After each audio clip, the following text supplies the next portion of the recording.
Hi. Hold on. Okie dokie.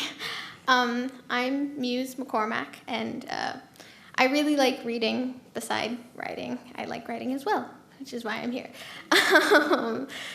I specifically like to read fantasy, so it follows that what I like to write has some sort of foothold in a surreal world, which I try to capture through my observations of my daily life. The 3 poems that I'm going to read sort of follow those guidelines, surreal but with connections to our own reality. Earl Grey. On a frosty moor lives Earl Grey with his white powdered wig. He lives not in day but in dusk and in dawn. Standing on a turret on top of his castle with steely dead eyes, he resembles a fossil. His flag flies high, far into the clouds where his allegiances lie.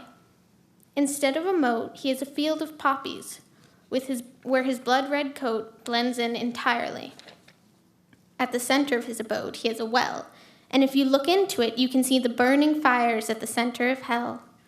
Some say fairies live there in his field.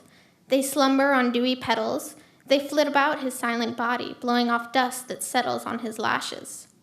No one knows how he came, and no one knows how he will go, or what power he possesses.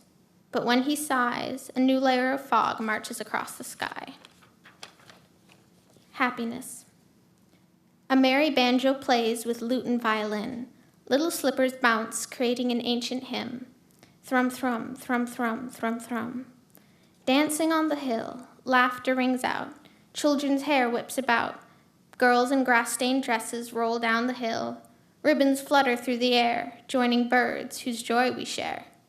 White pearly teeth bite into apples, spilling juices down our smiles as we dance on the hill. Oh, how we long to take a chunk out of the clear blue sky. We jump up and up, up so high. Twirling and leaping, springing and flying, dancing all day on the hill. Heavy breaths are taken, tired heads are shaken, as we walk home in the dark. Warm homes are waiting. It is sleep we are contemplating. Come in, our mothers sing, from dancing on the hill.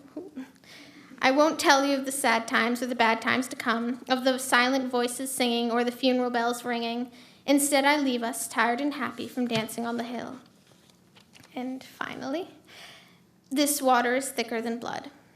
It is what makes us whole after life. When she slipped into the water, it filled the cracks between her toes, and it slid and seeped up her body. It filled all the unseen pores in her skin. It connected her, making her smooth, making her whole. Just below her hips, it touched the tips of her fingers for the first time, filling in the cracks, making her hands fins. It slipped inside her, around her, it reached her neck, and she stopped taking breaths. Instead, they came in and out, expanding and decompressing her chest, because the water made it so. It touched her lips, pulsing to be let in, but she clamped her mouth shut.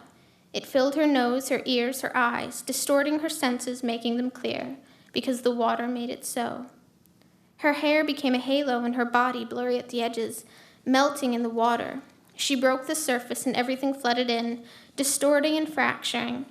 But as soon as that stopped, she took a breath and slid back in, sinking down like a pen and ink.